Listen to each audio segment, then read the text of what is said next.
தேவனுடைய நாமம் மகிமைப்படுவதாக. இன்றைய நாளிலும் லூக்கா 1 அதிகாரம் 30 வாசிக்கும் பொழுது, தேவதூதன் அவளை நோக்கி, மரியாளே, பயப்படாதே, நீ தேவனிடத்தில் கிருபை பெற்றாய். இந்த வார்த்தையை நாம் எப்பொழுதும் கிறிஸ்து பிறப்பின் காலங்களிலே அதிகமாய் நாம் வாசித்து கேட்டிருப்போம். தேவதூதன் மரியாளை பார்த்து சொல்லப்படுகிறதான வார்த்தை, மரியாளே, பயப்படாதே, நீ தேவனிடத்தில் கிருபை பெற்றாய். ஏன் மரியாள் பயந்தாள் என்றால், மரியாளை பார்த்து வாழ்த்துதல் சத்தம் கேட்கிறது.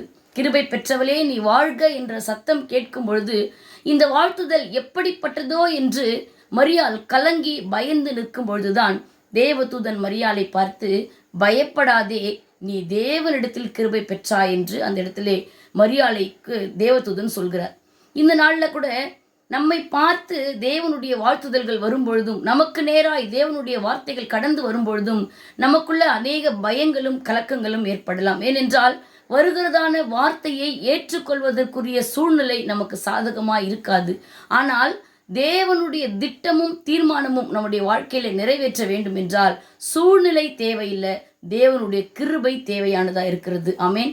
அப்படிப்பட்ட கிருபையை தான் கர்த்தர் மரியாளுக்கு வைத்திருந்தார். அந்த கிருபை அவளை உயர்த்தியது. அந்த கிருபை அவளுக்கு மகிமையான காரியங்களை செய்தது. நான் வேதத்திலே வாசிக்கும் பொழுது கூட ஆதியாகமம் 6 அதிகாரம் 8 பார்க்கும் பொழுது, நோவாவுக்கோ கர்த்தருடைய கண்களில் கிருபை கிடைத்தது. நோவாவுக்கு கிடைத்த கிருபை நோவாவோடு கூட அவனுடைய குடும்பத்தையும் காப்பாற்றியது. அதே போல ஆதியாகமம் 39 அதிகாரத்தில் 21 நாம் வாசிக்கும் பொழுது, யோசேப்புக்கு கர்த்தருடைய கிருபை கிடைத்ததுனால சிறைச்சாலைக்காரனுடைய கண்களில் தயவு கிடைக்கும்படி கர்த்தர் உதவி செய்கிறவராக இருக்கிறார். மோசேவுக்கு கர்த்தருடைய கண்களில் கிருபை கிடைக்கிறது என்று யாத்திராகமம் 33 அதிகாரம் 17 வாசிக்கிறோம்.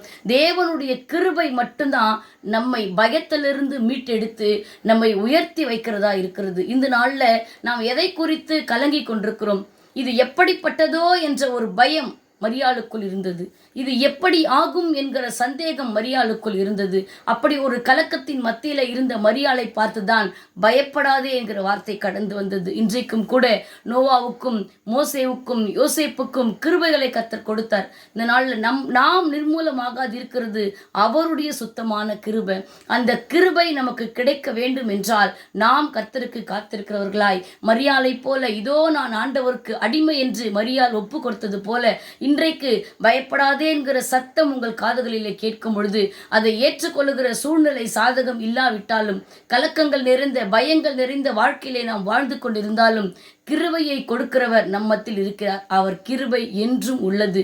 அந்த கிருபை ஒவ்வொரு நாளும் புதியதாய் நமக்கு கிடைத்து கொண்டிருக்கிறபடியினால் இந்த நாளில் கூட கலங்கின மரியாளை பார்த்து பயப்படாதே என்று சொல்லி கிருபையை கொடுத்தவர், கலங்கி இருக்கிற பயந்து இருக்கிற எப்படி ஆகுமோ, இது எப்படி நடக்கும் என்று எந்த காரியத்தை குறித்து பயந்து இதை கேட்டுக்கொண்டிருக்கிறீர்களோ அந்த காரியத்துக்கு நேராய் கர்த்தருடைய கிருபை வரும்படிக்கு நாம் இணைந்து செபிப்போம்.